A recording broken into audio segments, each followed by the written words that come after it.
capítulo 34 do livro Vinha de Luz, de autoria do Espírito Emmanuel, psicografia de Chico Xavier. Não basta ver. E logo viu, e o foi seguindo, glorificando a Deus. E todo o povo, vendo isso, dava louvores a Deus. Evangelho de Lucas, capítulo 18, versículo 43. A atitude do cego de Jericó representa padrão elevado a todo discípulo sincero do Evangelho. O enfermo de boa vontade procura primeiramente o Mestre diante da multidão. Em seguida, a cura acompanha Jesus glorificando a Deus. E todo o povo, observando o benefício, a gratidão e a fidelidade reunidos, volta-se para a confiança no divino poder. A maioria dos necessitados, porém, assume posição muito diversa. Quase todos os doentes reclamam a atuação do Cristo, exigindo que a dádiva desça aos caprichos perniciosos que lhes são peculiares, sem qualquer esforço pela elevação de si mesmos à bênção do Mestre. Raros procuram o Cristo à luz meridiana, e de quantos lhe recebem os dons, raríssimos são os que lhe seguem os passos no mundo. Daí procede a ausência da legítima glorificação a Deus e a cura incompleta da cegueira que os obscurecia antes do primeiro contato com a fé. Em razão disso, a terra está repleta dos que creem e descreem, estudam e não aprendem, esperam e desesperam, ensinam e não sabem, confiam e duvidam. Aquele que recebe dádivas pode ser somente beneficiário. O que, porém, recebe o favor e agradece-o, vendo a luz e seguindo-a, será redimido. É óbvio que o mundo inteiro reclama visão com o Cristo, mas não basta ver simplesmente. Os que se circunscrevem ao ato de enxergar podem ser bons narradores, excelentes estatísticos. Entretanto, para ver e glorificar o Senhor, é indispensável marchar nas pegadas do Cristo, escalando com Ele a montanha do trabalho e do testemunho.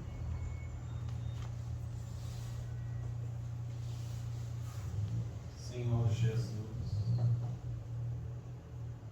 muita alegria nós comparecemos novamente a esse tempo de oração e caridade que nos concedeste para as nossas experiências evolutivas. E a Ti rogamos que abençoes os nossos esforços de aprendizagem da doutrina espírita, em especial neste assunto tão palpitante, complexo e necessário de ser discutido e aprendido, qual o suicídio. Que a nossa compreensão em torno do tema possa ser ampliada e aprofundada, de modo a conseguirmos, com melhores êxitos, com mais eficácia, auxiliar aos nossos irmãos que, atribulados, aturdidos, desesperados, pensam sem razão no suicídio como fuga espetaculosa da vida. Senhor Jesus, abençoa todos aqueles que trabalham no esforço da prevenção ao suicídio. Abençoa também a todos os benfeitores que se desdobram em cuidados, em socorro, em auxílio, em amor aos que já Mestre, a nossa gratidão imensa, os nossos louvores cheios de carinho, de ternura e de amor, agora e sempre. Que assim seja.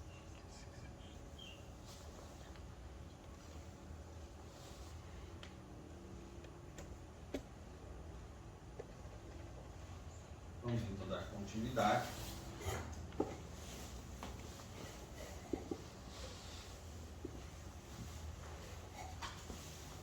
Ao estudo do capítulo Reconhecimento, que diz respeito ao reconhecimento daqueles pacientes, daqueles internos, a respeito da própria situação de desencarnados.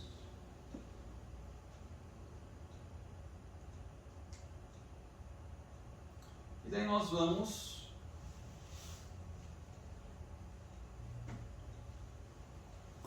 começar a partir do momento em que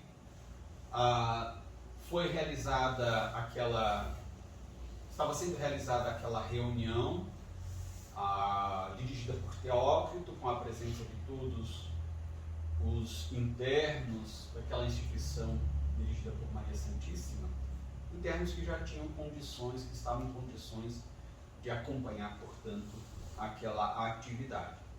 E eles mencionaram, então, o autor mencionou que foi apresentada uma tela, uma pintura de Maria Santíssima recebendo o anúncio da sua gravidez, da chegada de Jesus pelo anjo, o arcanjo Gabriel.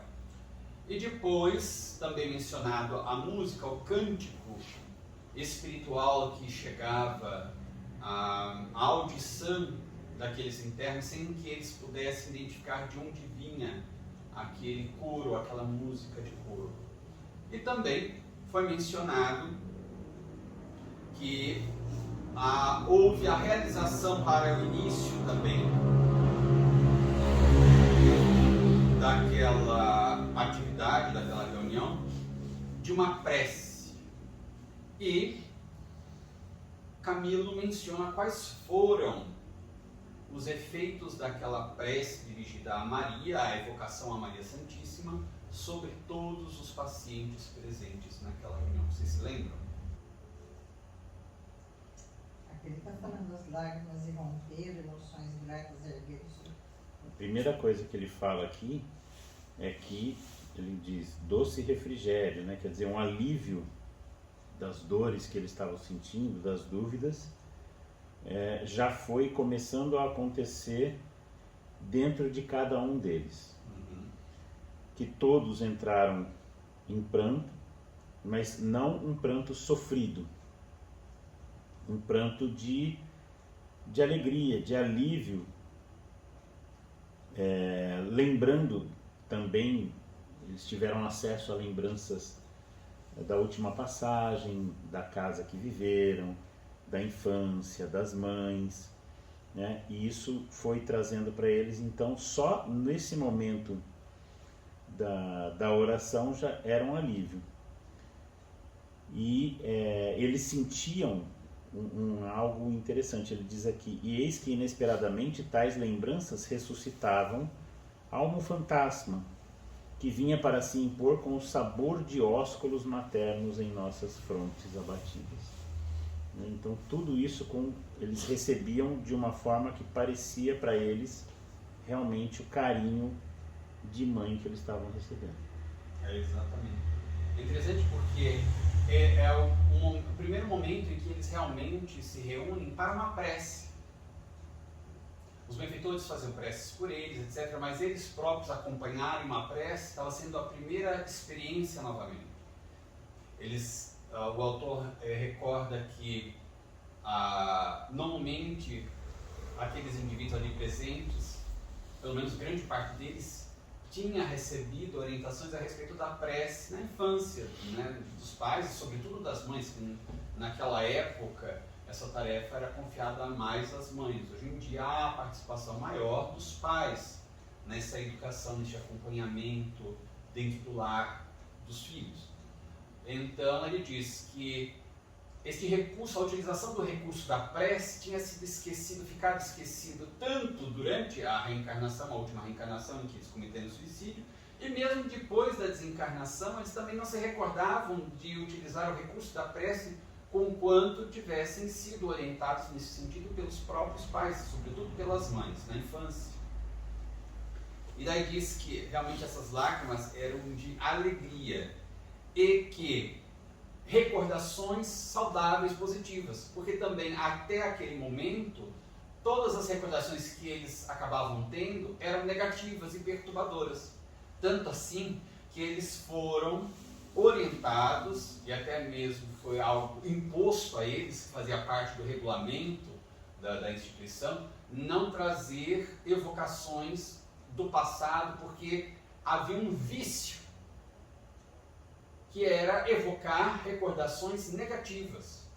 Todo mundo tem recordações negativas e positivas, mas há uma tendência, inclusive que a psicologia estuda, uma tendência masoquista de fazer evocações sempre de recordações negativas. Isso torna-se em muitas pessoas patológico, a ponto de, às vezes a pessoa está se queixando que a vida é muito difícil, nada dá certo, e alguém que conhece a vida do indivíduo diz assim, não é tudo que deu errado para você, veja, tal coisa deu certo. Mas também, e daí já apresenta mais um rol de umas 5, 10 coisas que deram errado. Despreza uma necessidade de desprezar o que é bom para reforçar aquilo que deu errado, que é doloroso, para se colocar no papel de vítima e despertar algo de compaixão, de dó, de piedade nos outros, até mesmo com às vezes, uma satisfação de contaminar o ambiente com a nossa tristeza, com a nossa melancolia, com o nosso mau humor. Então isso realmente se torna em muitas ocasiões, em muitos casos, patológico. Então, porque eles tinham este vício de recordação apenas daquelas lembranças negativas, eles foram chamados a atenção para que tivessem uma disciplina na questão da memória, né? Mas ali, por primeira vez, por um impulso recebido com o recurso da prece, memórias positivas vinham à mente deles. Então nós notamos um outro recurso ou uma outra utilidade da prece. Porque a prece, modificando o nosso padrão mental, nosso padrão de psiquismo, de irradiação mental, recordando mais uma vez o conceito que André Luiz nos apresenta no livro Mecanismos da Mediunidade, além do campo mental, a gente sempre vai se associar a ondas mentais e a outras mentes que estejam na mesma frequência vibratória de irradiação. Então, se nós evocamos memórias negativas ou permanecemos com sentimentos negativos, é evidente que nós despertaremos recordações negativas.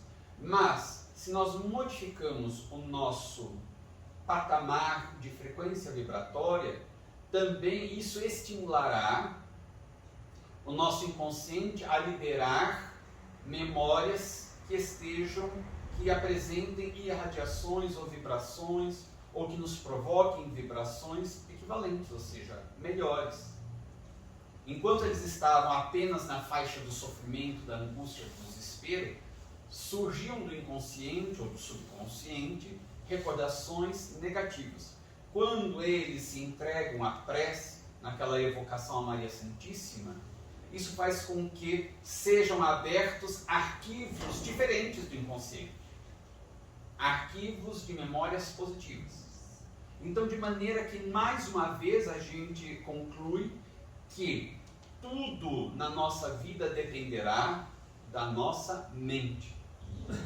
E um dos recursos mais extraordinários para auxiliar a nossa mente a mudar de padrão vibratório é a prece. Então nós não podemos dispensar o uso da prece de forma nenhuma, encarnados e desencarnados, em qualquer situação, em qualquer hora, todos os dias, o recurso da prece. Bom, depois nós verificamos que a reunião foi efetivamente iniciada.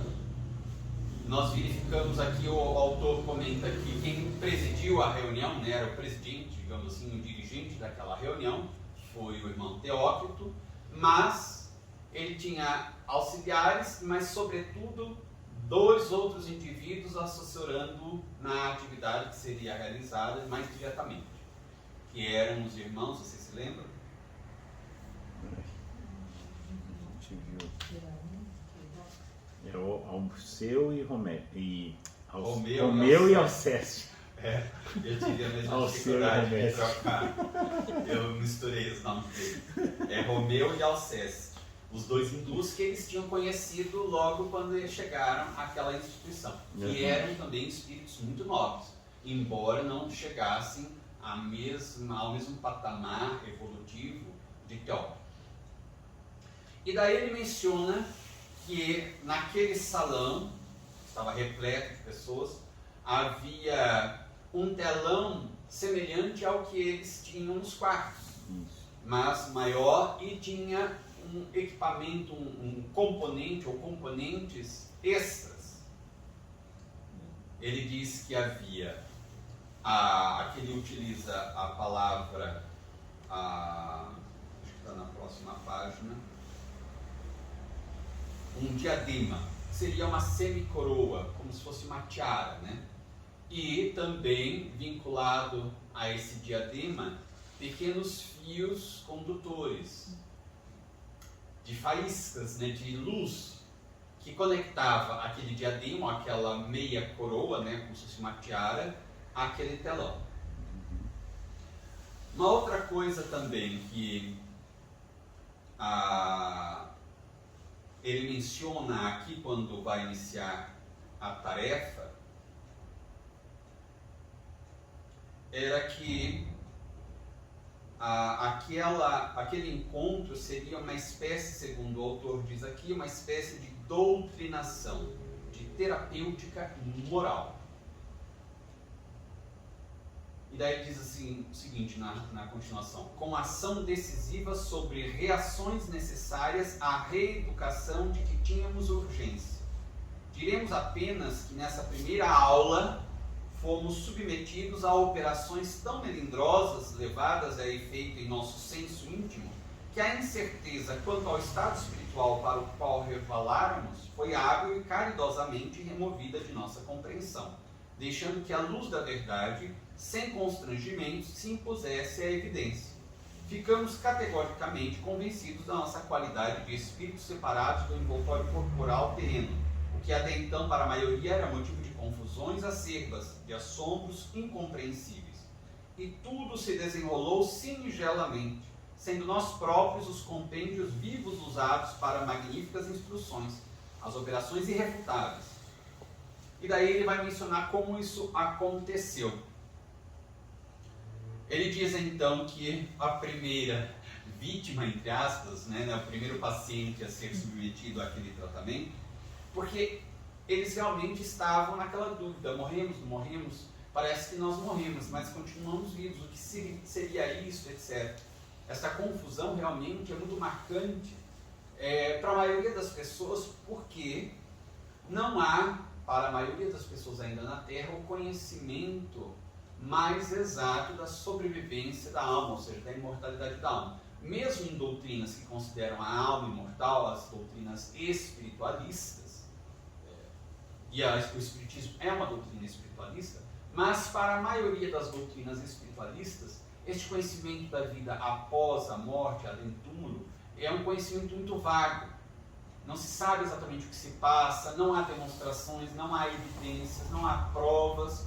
Então as pessoas ficam muito em dúvida: será que é realmente isso? Há religiões que dizem depois que a pessoa morre, ela continua viva, mas dormindo, esperando a volta do Cristo. Então há muita confusão, de maneira que quando o indivíduo desencarna, vê o próprio organismo físico, material, depois vê o outro organismo que é o perispiritual, idêntico ao material, e ele vive, ele fala, ele se movimenta, ele age, ele interage, ele tem a ilusão de que ele continua vivo, sem entender por que existe aquela réplica, e que aquela réplica inclusive está se decompondo, que é a réplica material, o corpo biológico, físico.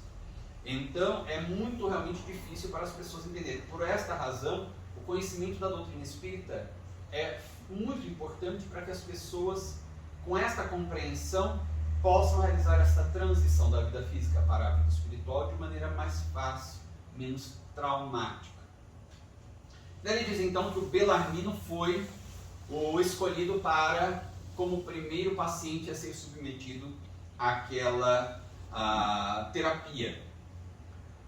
Nós falamos na semana passada que o trabalho de regressão de memória que foi feito com esses pacientes, ele foi dividido em 3 etapas. Esta foi a primeira etapa. Daí eles pegaram o Belarmino, que tinha sido um grande erudito na Terra e era seguidor da filosofia de Augusto Comte, do positivismo, ou seja, só considerando aquilo que estava positivado, que estava demonstrado cientificamente, que estava posto, a realidade posta, visível, palpável, identificável pelos sentidos nossos físicos e pela nossa razão. E então, ele era um materialista. Aqui o Camilo diz, a este ponto, aquela convicção, entre aspas, do materialismo estava extremamente abalado, mas ainda faltava arrematar aquela ação contra a convicção, digamos, materialista para dar o golpe de misericórdia e o indivíduo então se reconhecer como espírito imortal. Talvez por esta razão, por ser alguém tão erudito, tão culto e tão fervoroso servidor do materialismo, da doutrina materialista, que eles tenham convocado ele em primeiro lugar para, se o caso mais difícil, o mais recalcitrante na questão de aceitação da realidade espiritual, se convencer, os demais serão mais fáceis.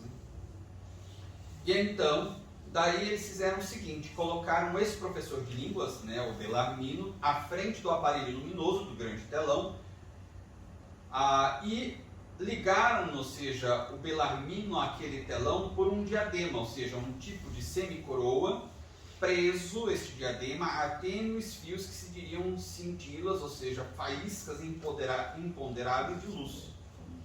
Enquanto Alceste o ligava, Romeu informava-o em tom assaz grave de que conviria voltar-se a alguns anos passados de sua vida, coordenando os pensamentos a rigor na sequência das recordações e partindo do momento exato em que a resolução trágica se apossara das suas faculdades. Para que tal conseguisse, auxiliava-o revigorando sua mente com emanações generosas que de suas próprias forças extraía. Então, ele foi ligado àquele grande telão, sendo colocado, portanto, essa tiara na sua cabeça, e essa tiara ligada por faíscas de luz, formando cordões, fios, ligadas ao telão. E daí um dos benfeitores manipulando o telão, o outro estimulando, orientando e dialogando com o próprio Belarmino. Foi pedido, portanto, nessa primeira etapa da regressão, que ele partisse do dia em que ele cometeu o suicídio, do momento do suicídio, e regressasse alguns anos apenas alguns anos antes do suicídio, para que ele identificasse como aconteceram os fatos precedentes ao suicídio, o que levou ele a, digamos, as causas mais imediatas, mais diretamente vinculadas ao suicídio. Quais foram essas causas mais diretamente vinculadas? Mais imediatamente vinculadas, ou seja, mais próximas. Porque daí eles vão depois, numa outra etapa da regressão, procurar as causas mais profundas. Então não foram só naqueles últimos anos em que ele teve problemas de saúde, no caso dele. Daí ele se sentiu fragilizado, era materialista, de que valeria a pena, valeria continuar vivendo mais alguns meses, alguns anos, sofrendo, vendo o próprio corpo entrar em colapso, até mesmo se decompor em vida, se acabaria tudo no nada. Era mais fácil, mais inteligente, mais lógico abreviar aquele sofrimento. Era o raciocínio materialista. Se o materialismo fosse uma verdade, teria lógica, este raciocínio. Mas como o materialismo é apenas uma ilusão, então todo raciocínio, por falha de uma das premissas, ele entra em colapso. Se torna um raciocínio falacioso, sem embasamento, sem sustentação. Então, era necessário recuar estes anos até o momento em que ele descobre-se portador de uma doença e que levaria-o à morte física. Mas como os indivíduos têm dificuldades, os recém-desencarnados, de recordações do passado, é necessário que um benfeitor auxilie. Isso, inclusive, Kardec faz em questionamento aos benfeitores espirituais. Depois que o indivíduo desencarna, ocorrendo a morte física, volta para o mundo espiritual, ele se recorda de tudo que aconteceu na última existência, ele se recorda de outras reencarnações, e os benfeitores respondem, isso varia muito, a depender do estado evolutivo, do estágio evolutivo daquele espírito, do domínio que ele tem sobre si mesmo, sobre a mente, quanto ele está impregnado ainda das impressões da matéria. Ele falou, normalmente é de pouco a pouco que as lembranças, mesmo da última reencarnação, vão se clareando. Com relação a reencarnações anteriores, só espíritos mais avançados é que se recordam com muita facilidade. E quase que imediatamente. A maior parte dos espíritos, falando dos espíritos da comunidade planetária da Terra, que somos espíritos inferiores, nós temos muitas vezes dificuldades de recordar quando desencarnamos, inclusive dos fatos da última reencarnação. Nós temos impressões, temos memórias deste ou daquele fato, mas não de todos os fatos, de todas as informações. E os próprios benfeitores, como Emmanuel e outros benfeitores, dizem que é muito comum, o mesmo André Luiz, que espíritos que se comunicam em reuniões mediúnicas às vezes estão tão impregnados de impressões da matéria, tão aturdidos, que se for perguntado o nome deles, ou seja, o nome que eles tiveram na última reencarnação, às vezes eles não vão se recordar. Então a memória, ela é um recurso, é uma faculdade do espírito, mas que muitas vezes fica prejudicada em razão dessas perturbações que o espírito sofre ao desencarnar. Então, neste caso, era necessário realmente, ainda mais num caso de tormento tão grande, de perturbação tão grande, que ocorre com os suicidas, que um benfeitor auxiliasse naquela regressão. Ele dá o impulso, é quase que um mecanismo de hipnose, mas ele reforça, né, as forças psíquicas do Bellarmino com a própria força, com os próprios fluidos, né, os benfeitores espirituais. Daí por isso que em seguida diz que Bellarmino obedeceu passivo e dócil a uma autoridade para que não possuía forças capazes de desagradar. A gente já viu que naquele outro procedimento, né, o anterior, que eles tomaram os passes e houve aquela invasão, né, aquela devassa na memória, no inconsciente deles, eles não tinham como resistir, não tinham como se levantar, sair correndo, por mais que eles estivessem constrangidos, envergonhados, porque aquele procedimento era realizado por espíritos superiores a eles. Aqui é a mesma coisa, sempre que um espírito superior age sobre nós, nós não temos como resistir a esta ação espiritual. No capítulo dos fluidos, no livro A Gênese, Allan Kardec falando dessas questões fluídicas, de interações espirituais entre espíritos, portanto, diz claramente isto que nós verificamos aqui. Quando a ação fluídica é de um espírito superior, o espírito inferior não tem como resistir. Não tem como recusar-se a fazer se há uma ação efetiva do espírito superior. Então ele passa a reviver desde o momento em que ele se percebe doente, né, reviveu os sofrimentos oriundos da tuberculose que o atingira, as lutas sustentadas consigo mesmo ante a ideia do suicídio, a tristeza inconsolável, a veraz agonia que se apoderara de suas faculdades em litígio, entre o desejo de viver, o medo da moléstia impiedosa que o avassalava, sua organização física, supliciando-se sem tréguas, e a urgência do suicídio para, no seu doentio modo de pensar, mais suavemente atingir a finalidade a que a doença o arrastaria sob atrozes sofrimentos. Só que, na medida em que ele ia aproximando-se das recordações do suicídio, do desfecho fatal, Porém, o filósofo contista Belarmino esquivava-se, recalcitrando a ordem recebida. O benfeitor dizia: continue, vá além, o que aconteceu depois. E ele tinha medo de enfrentar a memória deste último momento. Suores gelados, como que lhe banhavam a fronte ampla do pensador, onde o terror mais e mais se acentuava, estampando expressões de desespero a cada novo arranco das dolorosas reminiscências. E daí, a Camilo menciona que todas essas lembranças que estavam vindo do inconsciente ou do subconsciente de Belarmino eram imediatamente transmitidas no telão como se fosse uma realidade para todos aqueles presentes, como se eles estivessem participando em loco daqueles fatos e como se aqueles fatos estivessem acontecendo naquele exato momento. A gente imagina aquelas transmissões em cinema ou nas televisões com os óculos 3D, então algo muito superior, muito mais aperfeiçoado do que isso. Todos aqueles presentes participavam daquele momento que estava sendo ali revivido como se fosse a realidade de todos aqueles fatos.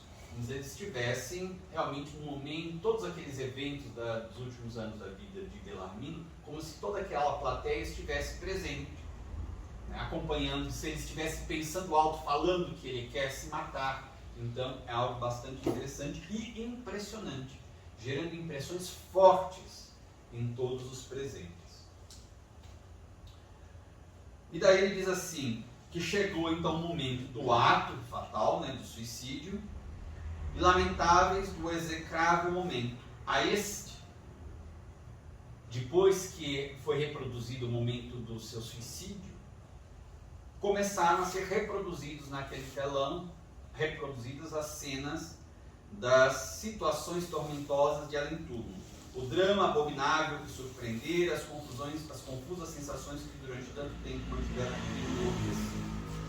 E o que é mais interessante, enquanto um dos benfeitores coordenava, manipulava o aparelho, o outro ia acompanhando todas as cenas e ia explicando as cenas até para a melhor compreensão do próprio Belarmino. Ele dizia assim que ele esclarecia aqueles que ignoravam completamente a matéria a respeito, o assunto a respeito da desencarnação, da imortalidade da alma, da vida além da sempre futura. Daí ele diz o seguinte: estes extraordinários panoramas vieram anular as convicções materialistas do filósofo contista. Ou seja, naquele momento ele já não tinha mais como duvidar. E ainda fala Camilo: por este eficiente e ao mesmo tempo singelo método, a grande maioria da assistência pôde compreender a razão da ardência indescritível dos sofrimentos pelos quais vinha passando, das sensações físicas atormentadoras que perduravam ainda, as múltiplas perturbações que impediam a serenidade ou o ouvido que erroneamente esperara encontrar no túmulo. Mesmo antes deles também se submeterem à terapia, as respostas já estavam presentes neles próprios. E o que é interessante é que ele diz assim: um eficiente recurso e ao mesmo tempo singelo. Por que singelo? Embora estivesse sendo utilizado um aparelho sofisticadíssimo. Singelo porque as respostas todas estavam no próprio indivíduo. Ou seja, é uma afirmação ou é um conhecimento que nós temos desde a antiguidade. Por essa razão que os benfeitores, quando Allan Kardec pergunta que está no Livro dos Espíritos, qual é o meio mais prático, nada muito complicado, prático e eficaz, que dê resultados, de um indivíduo já conseguir se melhorar nesta existência e garantir para si uma posição no mundo espiritual melhor. Os benfeitores responderam: um sábio da antiguidade, já como disse, conhece a ti mesmo. O autoconhecimento que foi tão divulgado por Sócrates quando ele viu esta frase, esta máxima, na parede do templo de Apolo, no santuário de Delfos. Daí Santo Agostinho vai a analisar como se faz ou se poderia fazer, dar uma sugestão de como nós podemos fazer este autoconhecimento diariamente, um exercício bastante simples para que o indivíduo se conheça. Todas as respostas, portanto, estão dentro de nós mesmos. A gente busca compêndios, aulas, cursos para auxiliarmos neste caminho de dentro. Kardec pergunta também na mesma obra, no Livro dos Espíritos, onde está escrita a lei de Deus? Na consciência. Mas se está na consciência, por que as pessoas não seguem? Já está nelas a lei.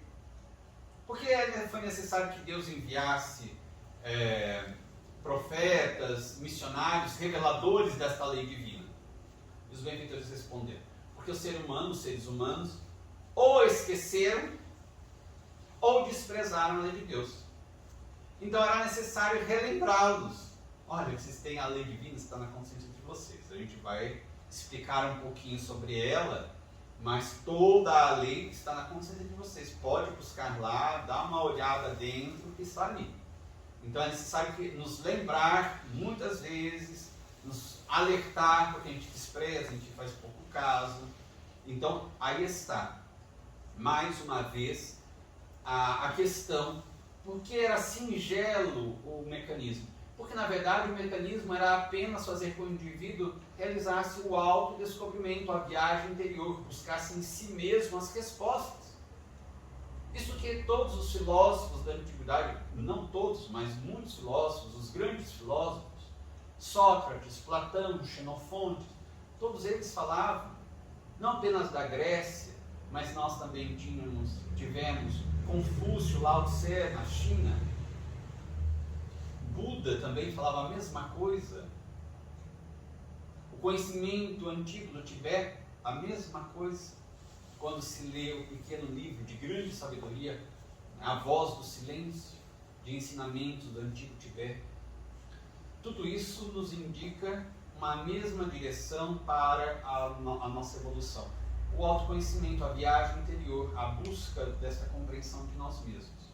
Então aí está uma coisa, uma estratégia bastante sábia para nos fazer, para o nosso convencimento. E daí na sequência, ele vai falar a respeito de algo que também nós já mencionamos, que era exatamente a razão porque eles tinham tantos efeitos sobre o perispírito, efeitos do suicídio, impressões físicas, materiais, impressões do próprio corpo físico que se decompôs, e a razão estava no cordão fluídico que vinculava e vincula o corpo físico ao corpo espiritual ou perispírito. Quando ocorre a desencarnação natural, por processos de desgaste natural do fluido vital, por causa de doenças, enfim, este cordão, ele acaba sendo dissolvido. O rompimento dele se dá de maneira natural. E muitas vezes, sob a ação dos benfeitores espirituais, qualquer resto de fluido vital que esteja vinculado, impregnando o perispírito, é redirecionado novamente via cordão fluídico para o organismo físico. No livro Obreiros da Vida Eterna, em que André Luiz relata os 5 casos de desencarnação, em um destes casos, André Luiz descreve como foi o processo.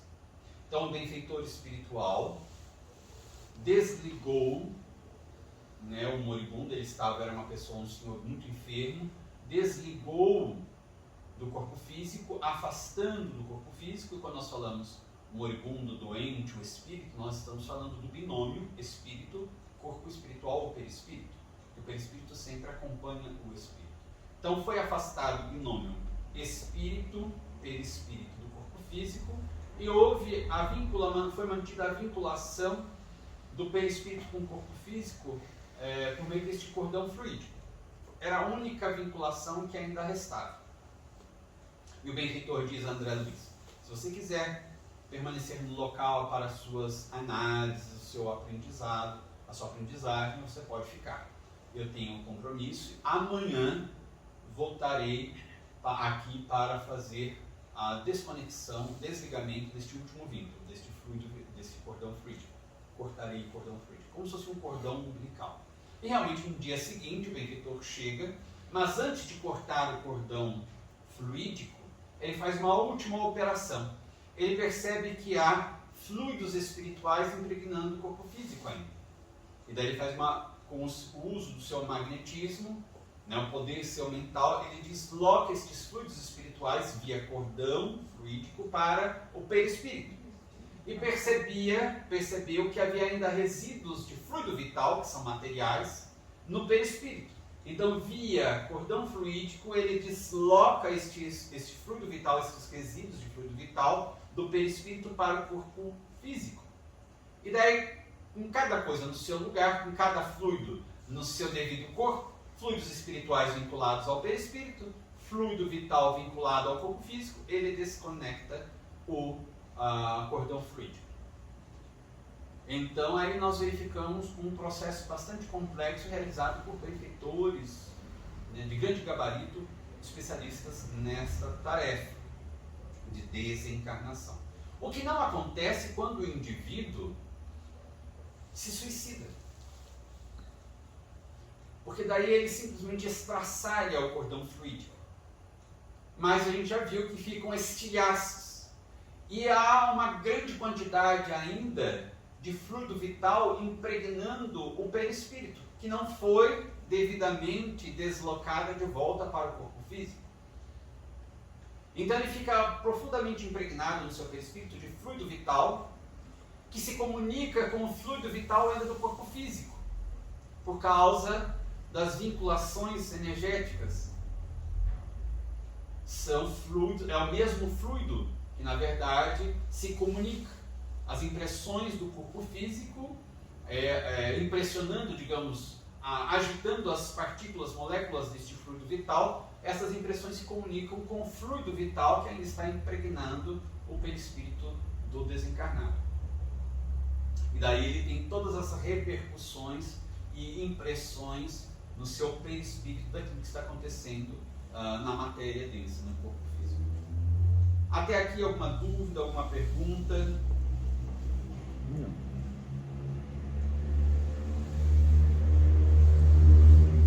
Bom, daí nós tivemos, quando terminou a experiência de Belarmino, o benfeitor espiritual, aquele que estava apresentando os esclarecimentos, enfim, ele apresenta algumas considerações. Vocês se lembram dessas considerações, daquilo que são os pontos principais dessas considerações? Começa nessa parte aqui, comentava, porém, o instrutor. Mais me chama a atenção em relação a essas orientações é que ele chama a nossa responsabilidade de que esse conhecimento, como você falou, que tá na consciência de cada um, ele não é alcançado por nós na nossa presente encarnação porque a gente não quer, porque não é isso que a gente está buscando. Que todo o germe que a gente precisa está em nós mesmos, desde que a gente faça o exercício de olhar para dentro. E que faltou isso, então, não só para o Belarmino, né?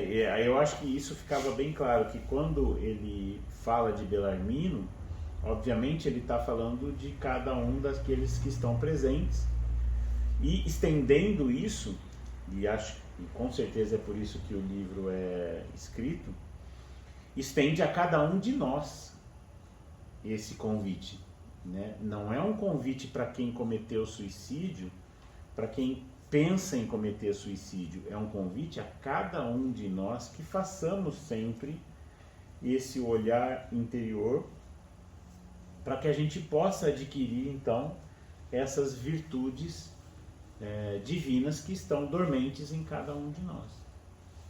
Exato. É interessante que ele menciona, como você disse, que o que aqueles indivíduos suicidas experimentavam antes do ato suicida e que aparentemente, assim, na ilusão deles, qual era o objetivo? que eles buscavam, ou seja, eles experimentavam dificuldades de vários tipos na vida física. Familiares, financeiros, desgostos, doença física, enfim, eram vários problemas, dificuldades, que são profundamente, perfeitamente naturais no mundo de provas e expiações. É uma questão de coerência. Se a pessoa vai a um restaurante, ela imagina que ela vai comer, que ela vai se deliciar com os pratos, enfim. Se ela vai a uma academia, ela não imagina que ela vai lá para descansar. Ela imagina que ela irá lá para transpirar, suar, fazer esforços físicos, repetições de exercícios, que vai ser difícil, vai ser doloroso, mas que o objetivo daquela pessoa é conseguir um condicionamento físico, aumentar a musculatura, enfim, cada um tem o seu objetivo, mas sabe-se que há um preço, né? Não é simples, não se espera ao frequentar uma academia uma facilidade. Assim como em quaisquer outras situações. No mundo de provas e expiações, não se espera que um espírito se reencarne num mundo como o nosso para passar férias numa estância de turismo. Vai passar por provas e expiações. Contudo, este espírito foi devidamente preparado para enfrentar aquelas específicas provas, aquelas específicas expiações que estão dentro de condições plenamente suportáveis para a condição evolutiva dele. Há o ditado popular: Deus não dá nenhum peso maior do que os nossos ombros possam suportar. E é verdadeiro isso. Então, o que ele diz é o seguinte: aquelas dificuldades, provas ou expiações de todos aqueles indivíduos que ali estavam eram perfeitamente suportáveis, não estava acima da capacidade deles de suportar. Não existe isso. Se estamos passando por determinada prova ou expiação, é porque temos perfeitamente condições de enfrentá-las, superá-las e vencê-las.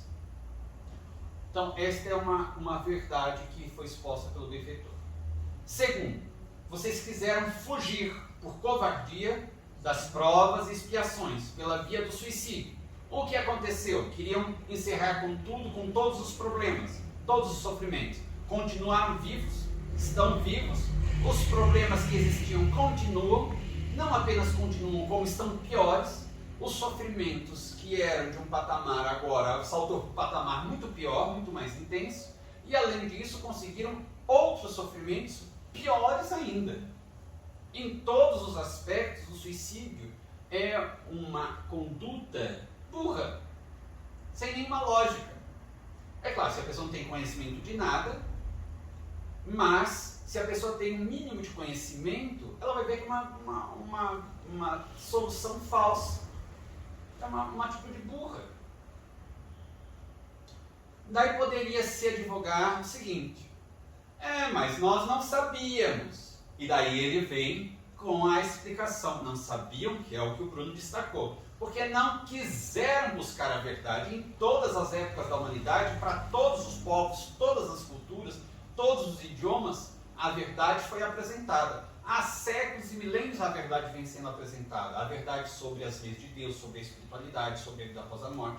Se vocês ficarem se distraindo com bobagens na terra, com futilidades, dando vazão às paixões mundanas, e deliberadamente, ou seja, por própria decisão, desprezaram a realidade espiritual, as verdades espirituais, então não há desculpa para vocês.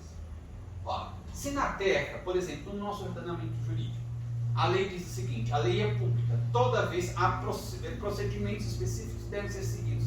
Depois de aprovada a lei e sancionada pelo presidente da República, ela será publicada para se dar publicidade, para que todos possam ter conhecimento da lei. Ela fica pública para todas as pessoas. Entra na internet, vai lá, digita e tem a lei. Então, este procedimento é para garantir, inclusive, um prazo do início, normalmente, da aplicação da lei. Ela começa a vigir algumas leis imediatamente, mas muitas leis têm um tempo para que a sociedade possa se inteirar dos conteúdos daquela lei. Para que ninguém alegue ignorância, ou seja, falta de conhecimento da lei. Mas eu não estava sabendo que matar o outro não podia, olha só. Então, quer dizer, então, que há de se levar isso em consideração, não, porque a lei já é bem antiga, você deveria saber que matar outra pessoa é proibido por lei. Não vai ser por lei. Então aí está também. Os indivíduos desprezam. Vamos falar a respeito do espiritismo. No Brasil que tivemos Chico Xavier, Divaldo Franco, Ivone Amaral Pereira, Zilda Gama, e daí vamos tendo um elenco enorme de médiuns das mais variadas formas de mediunidade. Francisco Peixotinho, um dos mais extraordinários médiuns de efeitos físicos, por cuja mediunidade produzia materializações luminosas. Uma infinidade de médiuns. O que não falta no Brasil é médium. De qualidade, que seja dedicado, é uma outra questão. Mas médiums e efeitos espíritas, fenômenos espíritas, aos montes. Tivemos, de grande repercussão, a mediunidade estrondosa também, de Zé Arigó. Virou filme. A vida de Chico Xavier virou filme. A vida de Divaldo Franco virou filme. Então, no Brasil, a pessoa, todas as obras básicas estão disponibilizadas em versão digital gratuita pela própria Federação Espírita Brasileira. Entrar no site da Federação Espírita Brasileira, ou no nosso site, que nós temos os links que remetem ao site da Federação Espírita Brasileira, a pessoa entra, se quiser baixa o arquivo PDF, ou lê no celular, no tablet, enfim, qualquer plataforma. Chico Xavier psicografou mais de 400 e tantas obras. Divaldo Franco já passou mais de 300 obras psicografadas. Sem falar dessas extraordinárias obras psicografadas por Dona Ivone do Amaral Pereira, os romances de Victor Hugo extraordinários por Dona Zilda Gama. Então, a pessoa não se inteira do conteúdo espírita apenas se não quiser. Se estiver muito ocupada com questões fúteis. É claro, há pessoas que estão vinculadas a outras doutrinas religiosas e não querem buscar a doutrina espírita por várias razões. É um direito. Mas a doutrina espírita está aí para a pessoa que tiver interesse em analisar. Se ela não quer, é o livre-arbítrio dela. Mas se for surpreendida no além-túmulo, não pode se queixar de que ninguém me falou a respeito. Ela tomou uma decisão, eu não quero, porque eu tenho minha religião, estou satisfeito, está ótimo, se a pessoa está satisfeita. E não tem nem o mínimo interesse em, pelo menos, analisar o que está escrito na outra religião, é um direito, não se critica isso. Mas a pessoa faz uma escolha e deve arcar com as responsabilidades dessa escolha. Eu não vinculei a religião nenhuma, ou era de tal ou qual religião, mas na categoria dos não praticantes. Ou seja, uma enganação, não tem religião nenhuma. Não existe ter uma religião e não ser praticante da religião. Não tem religião. Finge apenas para preencher formulários ou para agradar uns e outros. Então, se a pessoa não quer isso, é de se respeitar. Mas depois não pode alegar no mundo espiritual que não sabia. Olha, eu não fiz isso, fiz dessa forma, mas eu não sabia. Não sabia porque não quis. E o benfeitor é muito enfático nisso. Ele diz, porque não a quer adquirir, visto sobejarem em torno de seus passos, dos passos de cada um de nós, no orbe de sua residência na terra, instruções e ensinamentos capazes de conduzi-los às alvoradas redentoras do bem e do dever. Se a pessoa é católica ou é cristã de qualquer designação, estude as Escrituras Sagradas. Lá está a reencarnação, lá está a comunicabilidade dos espíritos, lá está esta interação do mundo espiritual, as cartas de Paulo. Daí ele diz assim, o incauto viajeiro terreno, porém, há preferido sempre desperdiçar oportunidades benfazejas proporcionadas pela divina providência, com vistas ao seu engrandecimento moral e espiritual, para mais livremente englobar-se as sombras insidiosas das paixões mantenedoras dos vícios e desatinos que o impelem ao irremediável tombo para o abismo. É o livre-arbítrio de cada um. Só que na Terra a maioria usa o livre-arbítrio para se chafurdar ainda mais no lodaçal das paixões. Não esperemos assim que a nossa desencarnação será fácil e nem a nossa vida pós-mortem será também tranquila. Não serão. E não serão por nossa própria decisão, por nossa própria escolha. Se tivermos de reclamar, reclamemos conosco mesmo. Na verdade, isso já foi até mesmo mencionado pelos benfeitores deste livro. E daí ele vai dando realmente mais explicações a este respeito. Vai falando que nós precisamos, a nossa reencarnação é destinada para a nossa evolução, não é para as nossas distrações mundanas, não. E que o fundamental é que nós nos reconheçamos como espíritos imortais e filhos de Deus, herdeiro de um destino glorioso. Mas ele diz, o indivíduo só vai realmente buscar esse destino glorioso se ele se reconhecer verdadeiramente como filho de Deus e espírito imortal. Não basta ter o rótulo de alguma religião. Quantos cristãos vivem completamente longe do Cristo? Foi o tema do texto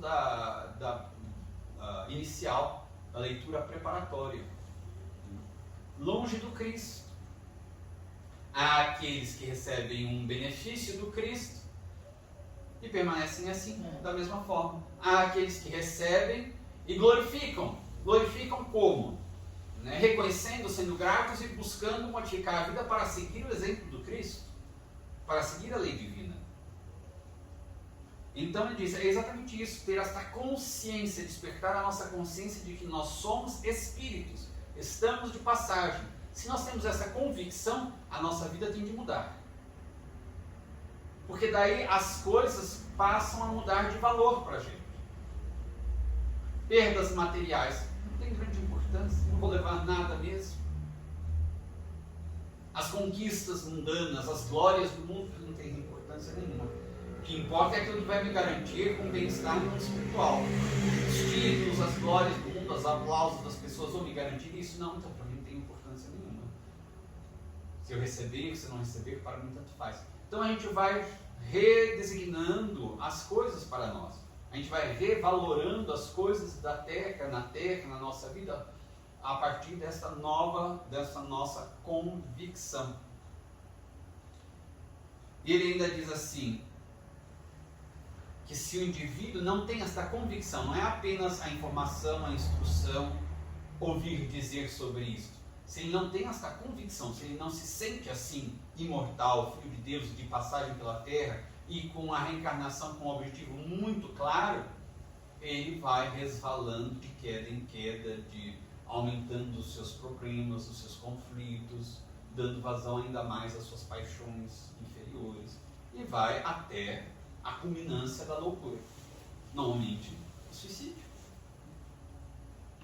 E ele termina, foi esta fatal ignorância, falta de conhecimento que era resultado da decisão deles de não conhecerem, de apenas desfrutarem a vida, que vos impediu a desoladora situação em que hoje vos afligis, meus caros irmãos.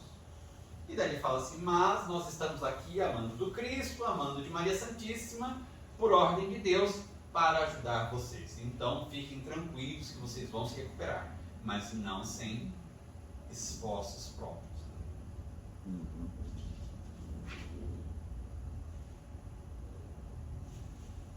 Ele diz assim, depois no final deste comentário, ele falou assim, vocês se deram conta que a vida continua. Agora está patenteado para todos vocês que a vida continua, que vocês são imortais. Agora que vocês têm esta certeza, de agora em diante desejareis certamente aprender algo em torno de vós mesmos, o autoconhecimento. Pois a verdade é que tudo desconheceis em torno do ser, da vida, da dor e do destino. Malgrado, ou seja, apesar dos pergaminhos que ostentáveis com galhardia na terra, os títulos, os diplomas. Não, o indivíduo é muito culto, erudito, muito inteligente, é formado nisso, naquilo, fala 10 línguas, se formou na USP, tem pós-graduação em Harvard. E daí no mundo espiritual como está? Nas universidades, nas regiões celestes, se formou em Harvard, deve estar então na região espiritual junto dos espíritos iluminados, mas não está por quê? Porque esses títulos não garantem absolutamente nada no mundo espiritual. O que garante é aquilo que está no Evangelho de Jesus. Então a pessoa que tem um mínimo de inteligência, com este conhecimento, passa a não ter mais muita preocupação com essas questões transitórias. Inteligência emocional, né, Júlio? Não inteligência do QI, né? E espiritual também. Inteligência espiritual. Exatamente. Os patamares superiores à inteligência intelectual. A gente tem que buscar isso. Que buscássemos essas outras coisas antes dessa nossa consciência, tudo bem. Mas depois de termos essa convicção, essa certeza de que não vai valer absolutamente nada, é a mesma coisa a pessoa querer muito dinheiro, daí entregam dinheiro e fala assim, mas é nota falsa essa. É dinheirinho de brincadeira, do banco imobiliário. Não serve para nada. Porque eu quero esse dinheiro aqui, não quero não. Pode ficar para você esse dinheiro do banco imobiliário do jogo. Por que eu vou ficar gastando minhas energias, meu fosfato do meu cérebro, para alguma coisa que não vai levar a nada? Claro, não significa que nós vamos nos manter na ignorância, não vamos estudar. Não é este o objetivo da nossa fala. É apenas que devemos dar o devido valor a cada coisa. Nós precisamos dos recursos materiais para um objetivo, o nosso progresso espiritual. Então não podemos gastar mais energia com estas coisas transitórias do que realmente elas merecem, porque se gastando excessivamente com estas coisas transitórias, vai faltar para as coisas fundamentais. Vai faltar tempo, vai faltar energia, vai faltar interesse. Então é muito importante. É uma palestra, aliás, este texto valeria uma palestra, ficaria muito bonito numa palestra, a apresentação desta fala, para que o grande público despertasse. Porque as pessoas frequentam as casas espíritas e continuam buscando as coisas materiais como se fossem fundamentais para a vida. Para a vida do espírito, que é uma vida imortal. É muito comum as pessoas frequentarem casas espíritas, fazerem cursos, lerem livros, se encantarem com a doutrina espírita, e daí nós nos damos conta que a vida delas tem como base a proposta materialista. É um paradoxo, mas é um paradoxo extremamente comum e alastrado no movimento espírita, inclusive. Ser espírita e viver de maneira muito semelhante, às vezes praticamente idêntica, a indivíduos que não têm religião nenhuma, a indivíduos que se dizem materialistas. Para que serviu a doutrina espírita? Para nada. Então aí está realmente esta convocação. Nós precisamos conhecer melhor a respeito de nós mesmos. Ou seja, agora que vocês estão convencidos que pode ser transportado, como o Bruno disse, a fala do benfeitor aqui se aplica a toda a humanidade, né? A sala de reunião se amplia para toda a humanidade. Assim, olha, agora, aqueles que já têm a convicção de que são imortais, que a vida vai continuar, não está na hora de fazer o processo de autoconhecimento, entender a razão da dor, o que estou fazendo na Terra, o que eu fiz até este momento com a minha reencarnação. Estou com 60 anos de idade biológica. O que realmente de efetivo eu já conquistei para a alma e que vai ser transportado, que eu vou levar comigo para o mundo espiritual? O que de conquista real eu tenho para a alma? Que peso da alma eu já deixei para trás para voltar com a alma mais leve? Que conflitos eu já resolvi para que a alma retorne para o mundo espiritual sem eles? Que conquistas morais eu já efetivei? É um pouco assustador muitas vezes fazer essa análise, porque assim, meu Deus, quanto tempo de vida, de existência física ainda me resta? Porque na contabilidade parece que o saldo está meio devedor. correr atrás do prejuízo, é a expressão que usamos, é exatamente isso.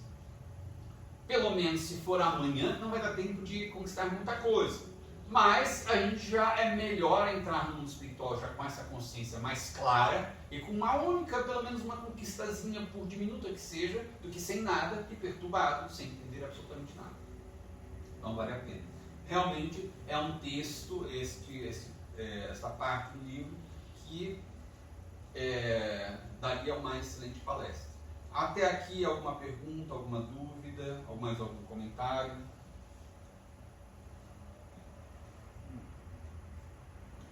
Só para a gente encerrar, Bellarmino então volta ao banco, volta para a cadeira dele.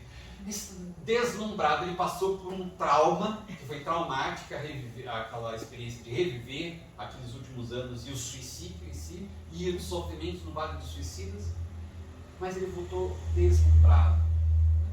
Ele que procurava alguma coisa real, positiva, ou seja, objetiva, para ele se convencer, diz aqui o texto, ele positivou, ele é discípulo de Augusto Conte, precisava de ser algo que positivasse a convicção. Ele positivou a convicção da sua imortalidade da alma.